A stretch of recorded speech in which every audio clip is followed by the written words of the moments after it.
Good morning, good afternoon, or evening, wherever you are in the world. Good morning, sisters. It is Sunday, the 21st of February, 2021. So we have 2/21/21, or depending on where you are in the world, 21/2/21. So it's an interesting day, numerologically speaking. Hey there, Pat. Good morning. Okay, so our theme today, how to center ourselves in a conflicted world. That came in after pulling a couple of tarot cards, which I'll be sharing with you once we ground and center. Hey, good morning, Judith. Hope you're enjoying the nice weather where you are and you've had some chance to walk on the beach since we spoke.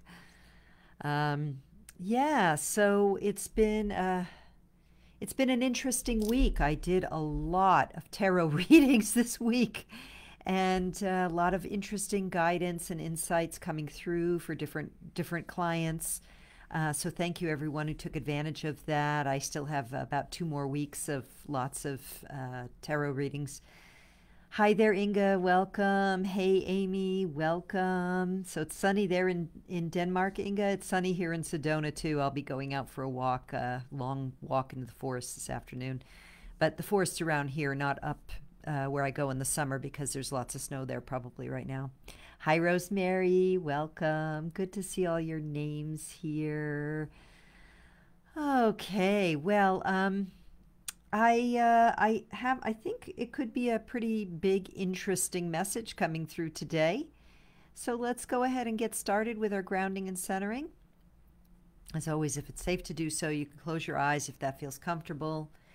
And just take a moment, bring your hands to your heart, actually. Bring your hands to your heart so that you can feel the thumbs up against the heart space or the chest bone. And take a nice deep breath in, such that you can feel your hands moving, expanding with the chest. And then exhaling to let the chest collapse in a little bit and relax the shoulders. And again, breathing in, and let your hands be sensitive and aware to the expansion of the breath in your lungs. And then as you exhale, release whatever you're ready to release right now, known and unknown. The conscious mind doesn't need to know what you're ready to release. Your subconscious knows. And again, breathing in, coming home to center, to this moment, to present moment awareness, and exhaling to settle in to your body, to where you're seated, and to our gathering. Thank you. Okay, my energy's a little low today. I've been up since 1:30. So that's a lot of hours already. 7.5 hours. And also in a lot of okay, so Amy says, beautiful day in Alabama. Rosemary's happy to be here. Hey, Paula, good morning. Uta says hello. No beach for Judith yet in March. Beautiful here, though. Okay. And sunny in Ireland at the moment, says Uta. Great. And God afternoon or good afternoon, Evelina. Good to have you. God afternoon, Goddess afternoon, and good afternoon to you. Okay, so I didn't know what to speak on today, and when I do that, when I'm not sure, I pull cards. So I go into meditation and pray a little bit and ask for guidance. So I'm going to share with you the cards I got today, and then we're going to unpack these, because then I went back into a little prayer meditation, and then a whole bunch of stuff came through about these. So the first card, they're both fire signs. The first card I got was the 5 of Fire, conflict. You could see there's these 5 dragons, and they're all contwangled up in a fiery bundle of conflict. Hey, Usha, welcome. And then I said, well, tell me more. Tell me more about that. And then I got the 2 of Fire, And this beautiful woman sitting in a meditative space, really centering in on her heart space and the light. This one always reminds me of that little song, "This little light of mine, I'm gonna let it shine." It's like she's cultivating her inner light. So when I looked at them together, it just came right through the title, How to Center Ourselves in a Conflicted World. Because we, the priestesses, are doing our best to be in this frequency, right? To have energy and yet focus, to feel peaceful and yet have the energy, it's a fire sign, to take action as needed.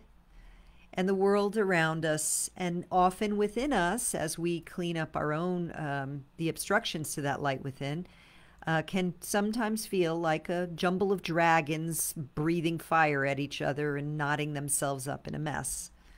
So how do we do it? Okay, so let me just tune in. I have all these little notes here that came as I was meditating, and then I write down one more thing. So let me just connect in.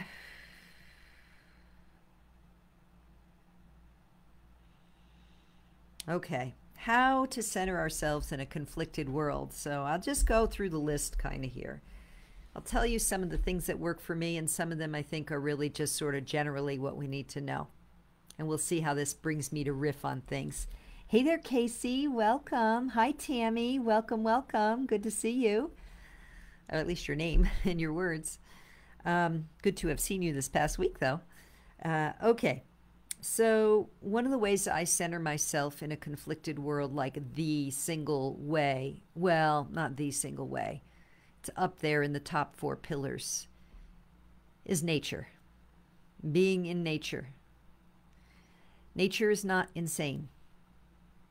Right now, with the ascension frequencies really causing a lot of people who have not done any shadow work to feel very disrupted and confused and very much in that jumble of dragon energy, because they're not, they don't know how to handle the high frequencies with all the low frequency shadow material within them.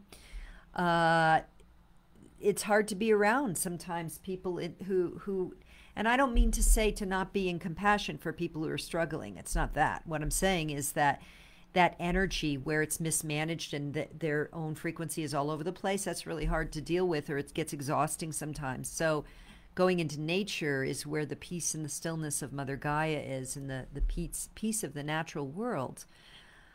So listening to the wind, listening to the birds, watching the leaves blow in the wind, that kind of thing, or walking in the crisp snow in the winter here in the Northern Hemisphere right now. Not that I have snow here in Sedona anymore. We had a little brief interlude of that. But so nature, being in nature, grounding yourself in nature, touching the earth, hugging trees, putting your hands in natural water. These are things that really help us center ourselves in a conflicted world. Hi, Janelle. Welcome, dear. Okay, so you're welcome for these sessions. Yeah, thank you for all of you for joining me here. Okay, so that's one pillar for me. Another pillar for staying centered in a conflicted world is meditation. Meditation, meditation, meditation. If you don't have a meditation practice yet, I really cannot emphasize enough the necessity of that. Even if you're just doing guided meditations or just following your breath on a daily basis, give yourself that gift of a consistent practice. Meditation is a journey, not a destination. So you sit, and sometimes you get monkey mind, and you sit, and other times you get worry, and you sit, and other times you go into a bliss state for a few minutes, and you sit and you observe your thoughts, and you sit and you observe your breath, or you do a mantra, or this is the kind of thing, or a mantra, I think is the proper way of saying that. But meditation. So Yukta says, I'm going mad processing.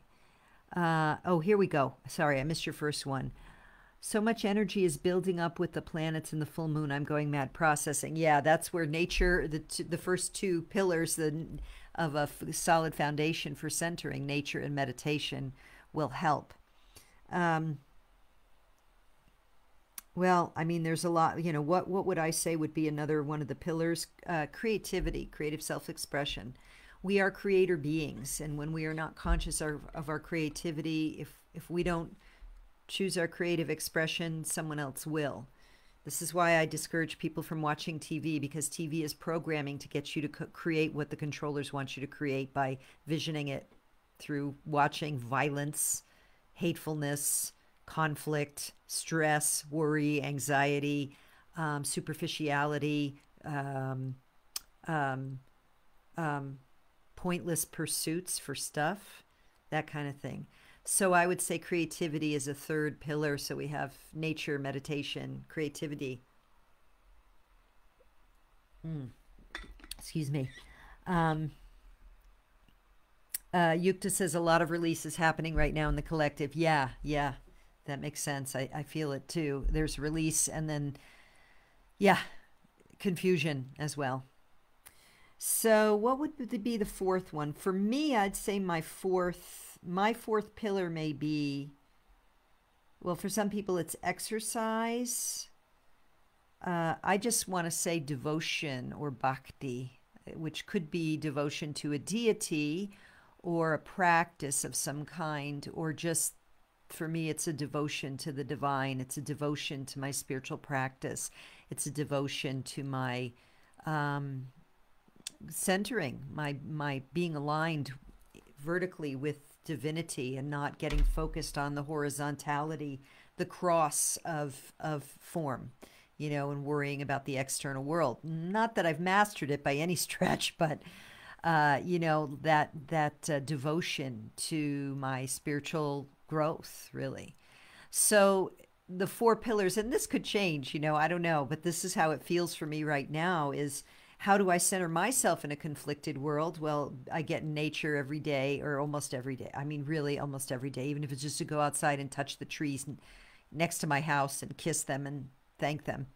Meditation daily, and creativity and devotion. But there's definitely more stuff that I want to talk about here when it comes to centering, and then we'll get into some questions. See what else is see what all questions you have. I wanted to talk about high frequency input. High frequency input. What we put in to ourselves: food, entertainment, conversations, relationships, like the engagement with the relationship. The frequency we take in is the frequency we're going to run. And what happens is the longer you have a spiritual practice and the more shadow work you do, which we'll talk about too, or maybe that's what's going to happen right now. I don't know. We'll see. The more we clarify our minds of the obstructions to love's presence through doing our shadow work and looking at where we hold judgments, resentments, trauma, wounding, and we clear those out, the more refined our senses become.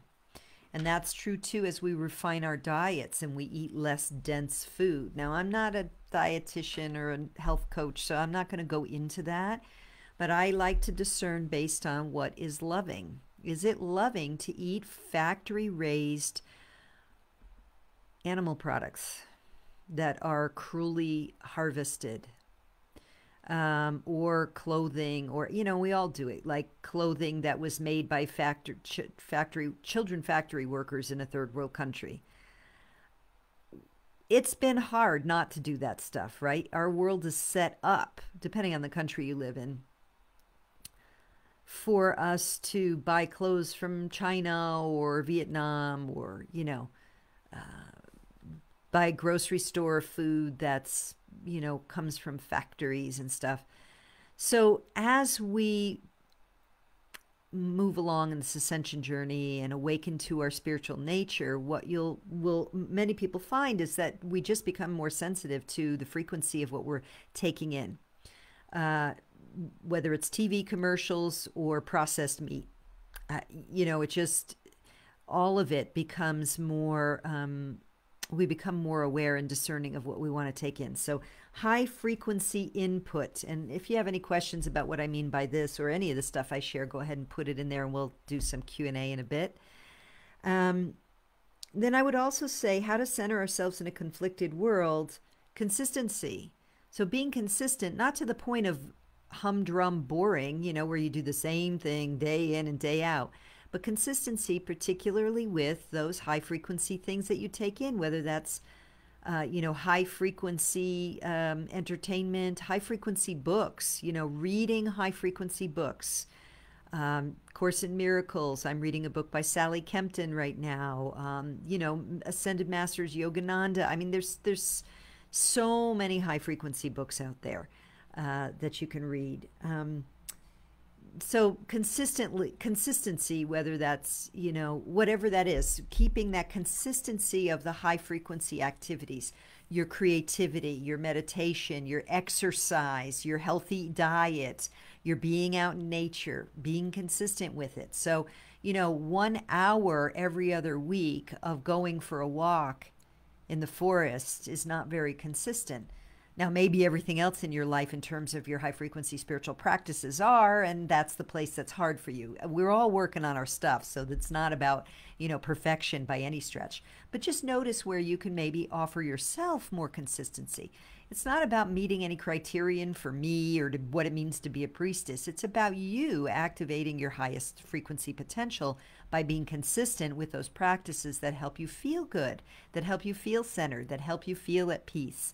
Because that's the key, really, to your mission and service, is to be in that frequency state, regardless of what your job or your offers or your healing practice is, or your, you know, your help for others. By being in that high frequency, you serve everybody on the planet because you're more at peace. Okay, shadow work. Shadow work is so, so important. And by shadow work, I mean going within and looking at the wounds, the traumas, the resentments, the judgments, the thoughts you're thinking when you don't think you're thinking, that are low frequency, judgmental toward yourself or others, resentful, critical. You know, remember, everything out there in the world is a projection of what's in here. So if the out there world that you're manifesting right now is not to your liking, going within to discover what aspect of yourself is a vibrational match to that. And it's not, we've talked about this before, it's not an exact correlation. So if someone, you know, if you're at work and there's someone who's constantly picking on you or throwing you under the bus, you have to figure out what the energy is in you. Do you throw yourself under the bus? Do you go in full of judgment toward him or her or everyone at work? Do you hate your job? Do you, you know, did you throw a lot of people under the bus in your childhood that you need to do forgiveness work at yourself around? You know, or in your, you know, did you throw your ex under the bus and feel like there's some amends you need to make around that, even if it's just within? It can be anything. That's the work, right? That is the work. That's the biggest work that we can do. It's clarifying our minds of the obstructions to love's presence so that we can raise our frequency. So I cannot emphasize that enough. And of course, there are many ways we can get support with that as well, whether you actually want to work with some kind of spiritual counselor, transpersonal psychotherapist, things like that, or whether you want to get some energy work or body work just to help you move these things through the system. And also make sure that you have correct clarity about, like, is this mine or isn't this mine? That's the whole discernment thing. And the thing is, the more we do our inner work and the more we really do the healing and forgiveness work within our minds, the more we become energetically discerning and the less likely we are to take on other people's energy, OPE. Okay, so let's see. How to center ourselves in a conflicted world. Dump blame and victim stories. Yeah, personal responsibility is where we're all headed. And again, I'm not saying I've mastered this. I'm saying that I'm a work in progress like the rest of us. But blame and victim stories have got to stop. And victim stories don't always have to look like, oh, woe is me. You know, that's an exaggeration. A lot of times we run victim stories like, I can't quit my job because such and such, or, you know, I'm stuck here. I can't, you know, I can't, whatever it is where it's like, I can't, you know, I can't do this because of external circumstance A, B, C, D, X, Y, Z. You know, I can't make enough money to invest in self-care. That one, you know, that story has got to end. There are a lot of, particularly women of a certain age in the spiritual community, who will take on every free thing they can, but never actually invest in themselves. And, you know, I had a lot of money struggles, so I do understand that need to be fiscally responsible. And I recognize too that there can become a point where our unwillingness to invest in ourselves is a statement far beyond the bank account or cash flow. You know, that's just coming through. I don't know, maybe that's a message for someone here, but that's just an example. I mean, the victim stories, like I said, I think there are subtler levels. There's more nuance to these concepts than we think of when we think of like, oh, they're playing the victim. That can be more exaggerated. When we're here in a spiritual community of women and sometimes men who watch this on YouTube or on BitChute, who are doing our work, we're talking about subtler refinements.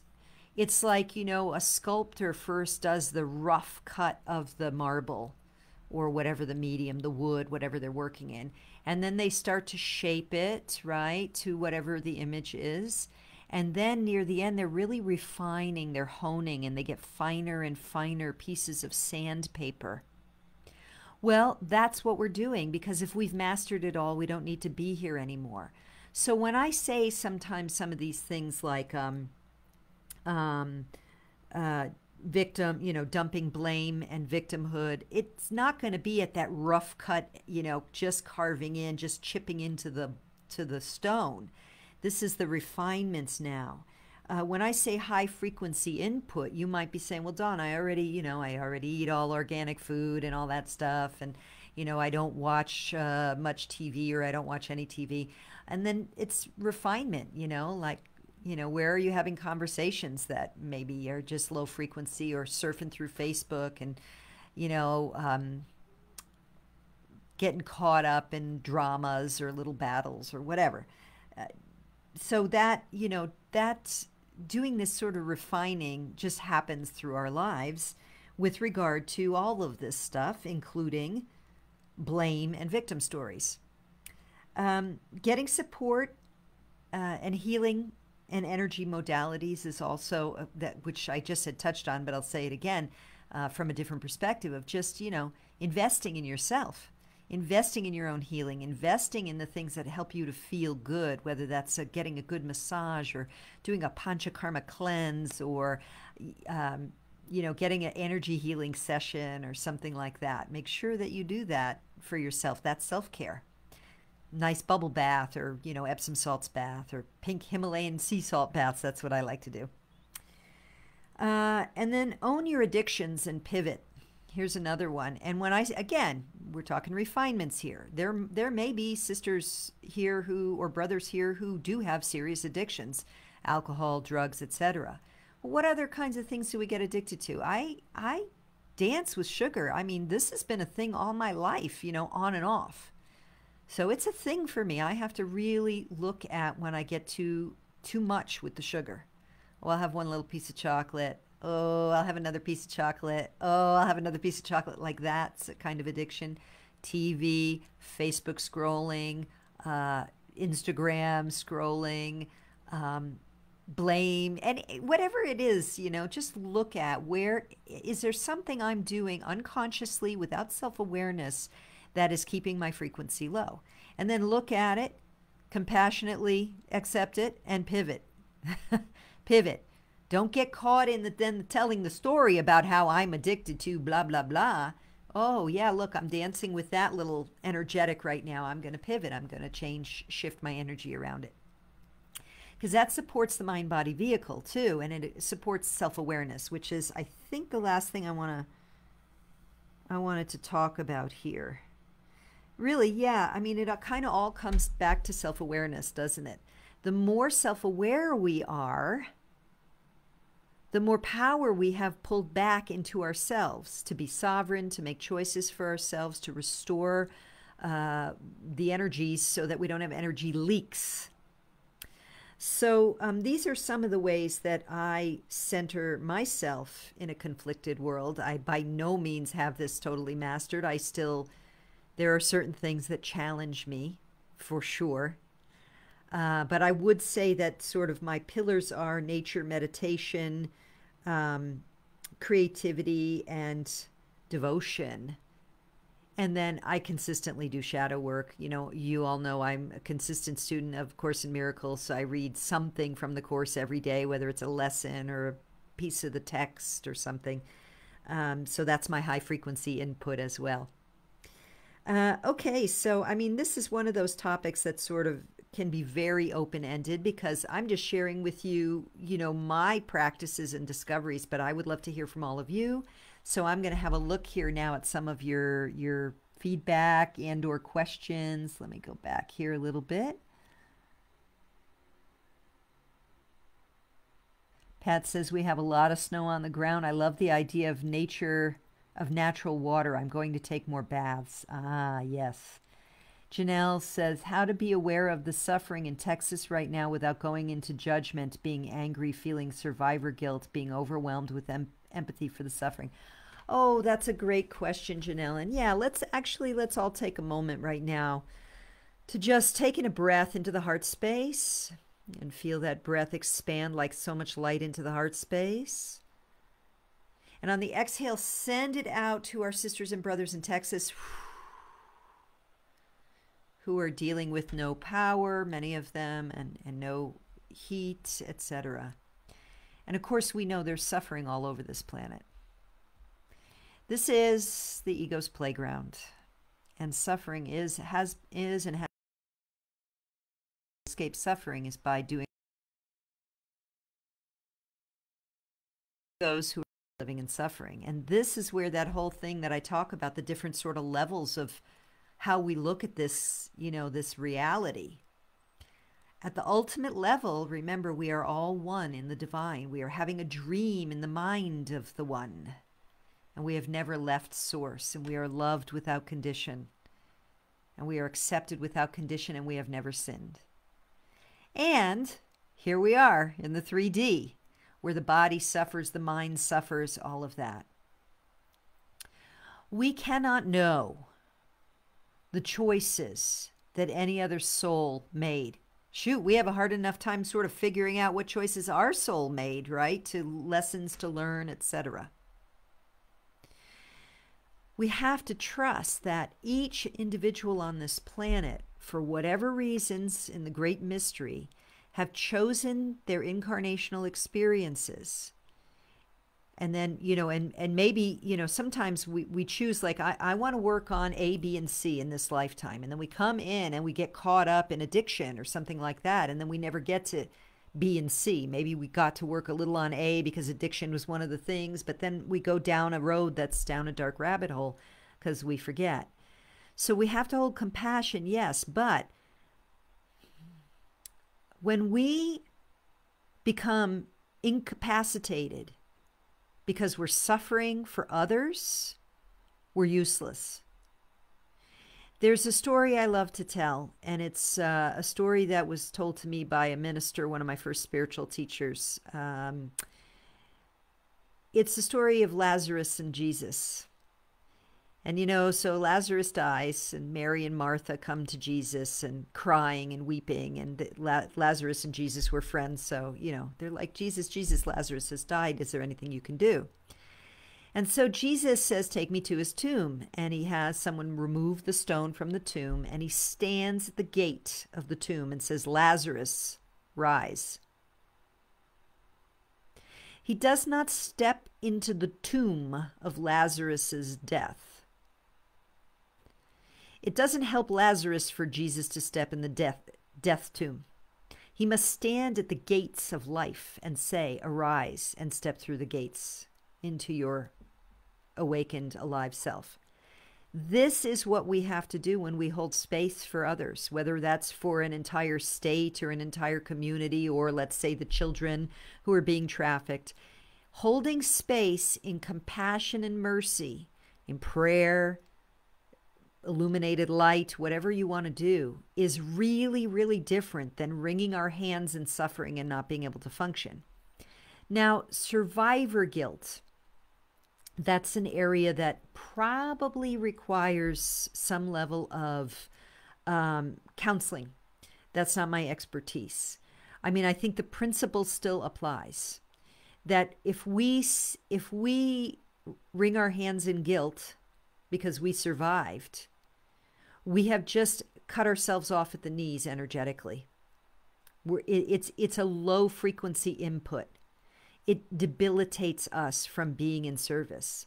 There's a reason why you survived, and that's because you have another path. Your soul has chosen a different path. And there's nothing wrong with that at all. Because again, when we remember, we are all divine children of the One, never having really left the mind of God, and yet having an adventure of self-discovery. Your path is your path. And you can choose to be in the light on that path, which uplifts others, and become part of the team of light, holding a high frequency here to hold that light for those who are yet to, we've forged the trail, so to speak, if you will, for others to follow. Or you can, be in that, the overwhelm of the empathy to the suffering. Well, Empathy is actually, we can have empathy without being overwhelmed. We can hold that space of compassion. We can cry sometimes, deep feelings. Some people are definitely more crying people than others. I'm not that much. I do sometimes, but I can have deep feelings, but they can pass quickly because I have a lot of air in my chart. Basically, they flow right in and out. Some people need to cry more. Some people cry every day. And as long as it's moving through you, that's fine. So you can come back to holding the field. But if you let the river take you in that sense where you're just like, you can't kind of get off your own knees because you feel guilt or sympathy or suffering because of it, then you're not doing anybody any good, least of all yourself. So it's spiritual work. It's spiritual work. And now this is what's coming in now about this. So this is great. Thank you, Janelle, for bringing this up, because I think your courageous question is going to help a lot of people who listen to this. So thank you for this, really. I don't want to sound like I'm coming off harsh at all. I want to bring this forward in a clear way. So when we are very triggered by something through anger or sadness or grief or, overwhelm, we have to look within because it's something unresolved in us. So let's use this example. And I don't know your backstory, so I'm just totally inventing a story here, okay? I'm not trying to put this biography on you at all, but I want to give a good illustrative point. So let's say we have guilt, overwhelming guilt, survivor guilt about having lived in Texas and getting out before all the bad stuff happened over there. Or anywhere else for that matter. We know there are many people on the planet who escape crises, before it got to be crises. We have to go within and say, is there somewhere else in my life where I feel a sense of unresolved trauma? It could be from early childhood. That's resonant. It's a frequency match with survivor guilt. And that's where therapy and counseling might be the thing that is helpful in that situation, because otherwise we become debilitated, and that's, again, it serves nothing and no one, right, to be debilitated. So I hope that helps you and many others. I hope it does, because this is not the time for us to fall to our knees. There's going to be a lot more suffering that we're probably going to see.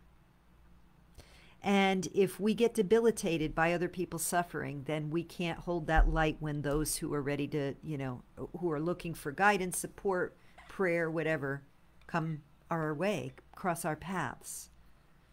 So I hope that's helpful. Okay, let's see. And, ask me clarifying questions if I didn't touch on it all. Okay. Inga says refining is such a good word. Oh, thank you. Yeah, what I talked about earlier, that we're refining our work. Yukta says research the effects of sugar and cacao on the brain. It's worse than cocaine. Really? Cocoa or cacao? Would you clarify that, Yukta? I'd love to know.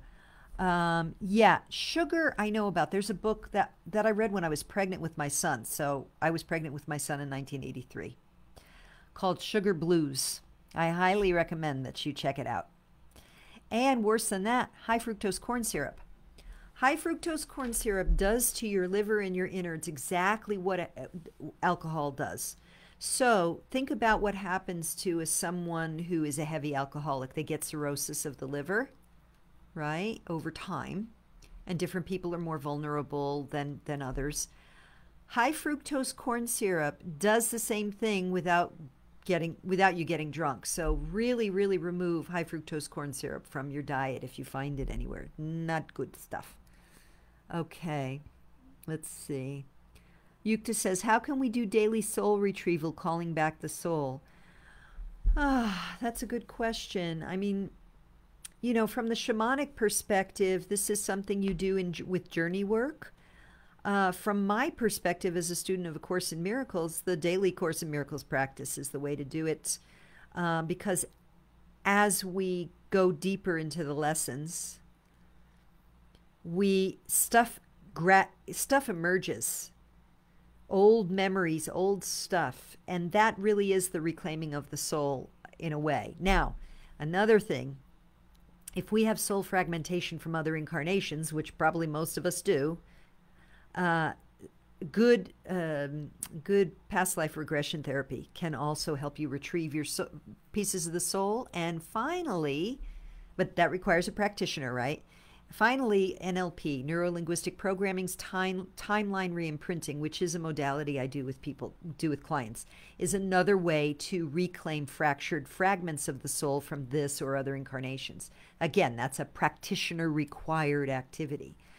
So, but on your own, shamanic journeying, prayer meditation, Course in Miracles, bhakti devotional practices, possibly, as long as you're not externalizing that all power is outside of you. And shadow work of any kind, really. Doing the inner shadow work, again, often with a practitioner. Those are all ways to begin to do that work or to do that work.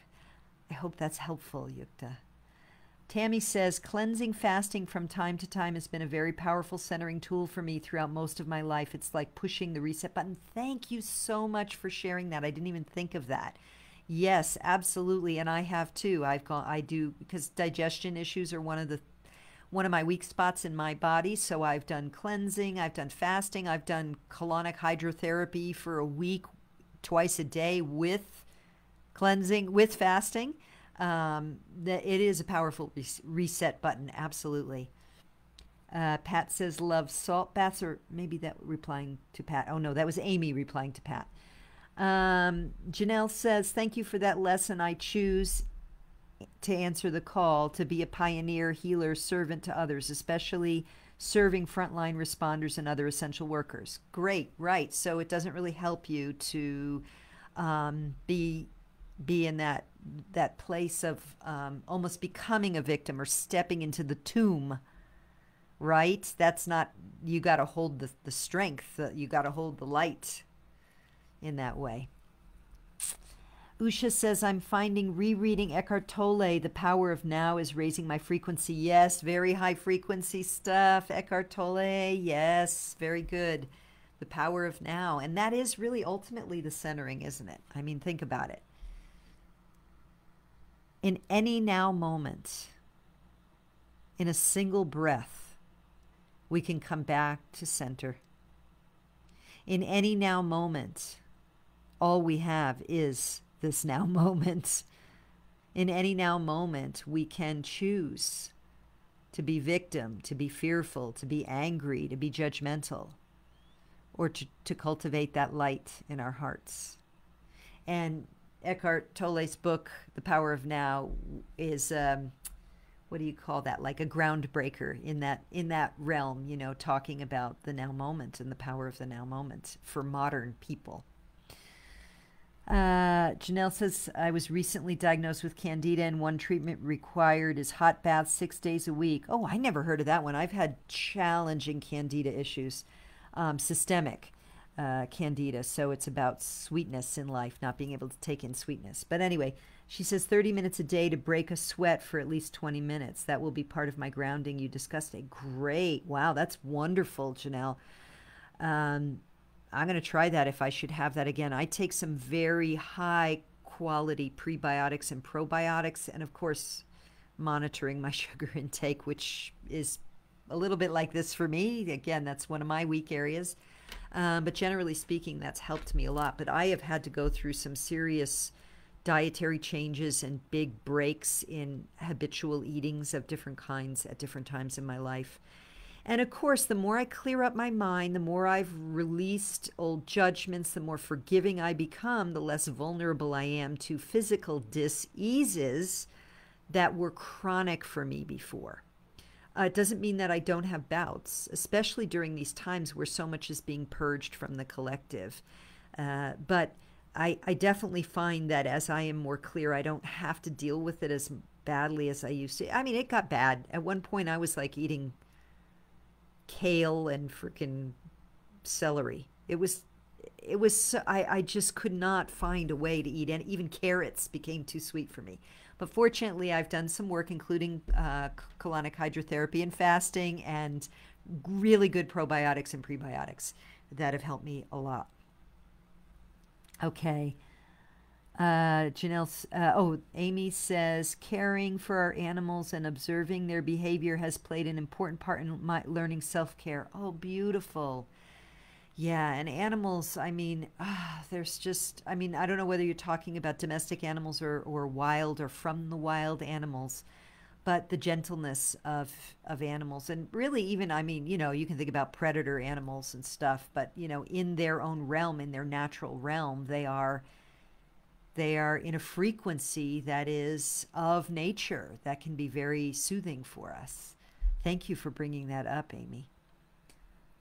Okay. Janelle says, I found a podcast by Jeff McCombs, DC, Doctor of Chiropractic, Candida Chronicles. I think it was very helpful. Thank you for that resource, Janelle. So for anyone else here with Candida issues too, let's check out Jeff McCombs, DC. Pat says, I love this. Pets teach us so much. Yeah, unconditional love. Even cats. I like cats. I like dogs. I think cats can be very loving too in their way. So Sasha says, hi, Sasha. What's your opinion about modern Western psychotherapy, psychology, counseling? I have heard a lot of negative opinions about it in spiritual circles or from spiritual teachers, and I'm not quite sure why. Personally, it has helped me tremendously, and I still seek counseling to this day. I seek it as a complementary to my spiritual path and practice. The intellectual side of me needs the understanding to understand exactly why things are the way they are from. Great question, Sasha. Thank you so much for this. So, I don't think these therapeutics are bad per se. Here's what I do think, though, that it depends on the counselor. If they do not have a spiritual understanding and they're still practicing sort of old school, lay on the couch and process cheese over this problem for years and years, it's not doing you any good and wasting your money. I know a family member who literally has said, there's that saying, how does it work? I built a wing on my therapist's house because of you. My response to that is, if you've paid a therapist that much money and you're not getting results, get another therapist. Because there are modalities like NLP and hypnosis that can get change like that. I mean, 2, 3, 5 sessions. You should not be spending a decade on someone's couch processing suffering. That's, I think, where the issue comes from. It's certainly from me, Sasha, and I'm not alone in that. So therapy can work wonders at times. It's just we have to remember the true law of attraction. that which we focus upon is what we create more of. So if we decide we need to be in therapy for 10 years to process all our suffering from childhood, we're not doing ourselves any favors. But there are a lot of different kinds of counseling and therapy right now. And also traditional psychiatry is also, psychiatrists are doctors, and I've heard many stories, and I'm not saying all psychiatrists are this way. I really don't know because I've never been to one. But I've heard a lot of stories of psychiatrists, they just prescribe drugs right away to alter consciousness without ever opening the door to spiritual inquiry. So, so if you're using therapy of some kind, psychotherapy of some kind in conjunction with your spiritual practice or with a spiritual psychotherapist, of which I have several good friends that I refer clients to, then, and it's working for you, then that's great. It's working for you. But I do think that the issue is around, what I call processing cheese. Process something until it's just like you're just staying focused in the problem instead of the solution. And again, I'm not a psychiatrist. I'm not a psychologist. I can only tell you what I know of from my experience in conversations with people, in my practice as a NLP practitioner, the results I've seen for people, that kind of thing. So I hope that's helpful for you, dear. Inga says we can only be happy in the now moment. Janelle, creating an environment to allow the fungi version switch back to the more friendly form of yeast that can be balanced from that point. Yeah, that's what the whole thing with the candida is about. You got to get the bad fungus to die off because it just spreads. Yeah. Usha says I had to change my diet prior to having my gallbladder surgery and found my vegan diet definitely helps raise my frequency too, as Dawn mentioned. Yeah. I mean, I definitely, the more I do my inner work and the more the frequencies raise on earth, the more I find, like, I don't really eat meat very much, but once in a while I do. My husband's a meat eater and it's organic and humanely harvested and stuff, but I'm just finding like it's just taking me down. I can see that, and I've gone on and off as a vegetarian all my life, mostly vegetarian, sometimes vegan, but mostly vegetarian, a little bit of dairy, a little bit of organic, half and half in my decaf coffee or my cacao. I just am noticing the frequency difference as well, so that makes sense. And then Janelle, I love homework and reading from therapists. I have learned so much from Christiane Northrup, MD, for example. Yeah. The empath narcissist dynamic. Yeah, Dr. Christiane is so amazing. Sasha says, yes, thank you, that was helpful. Okay, great, sisters. Well, thank you for being with me today. My apologies that my energy's a little bit low today. I'm just feeling into what it is, I mean, we all have those days, I guess. So I want to let you know, though, that I, as always, am sending you much love and bright blessings, that you may have a blessed week, a peaceful week, a safe week, a healthy week, and that you may, no matter what storms or conflicts are brewing out there in the big wide world, you know exactly how to shine your light and stay centered in the blessedness that you are. Thank you, as always, for being with me, dear sisters. Have a beautiful week, and I will see you again next week. And for now, bye for now. Mwah.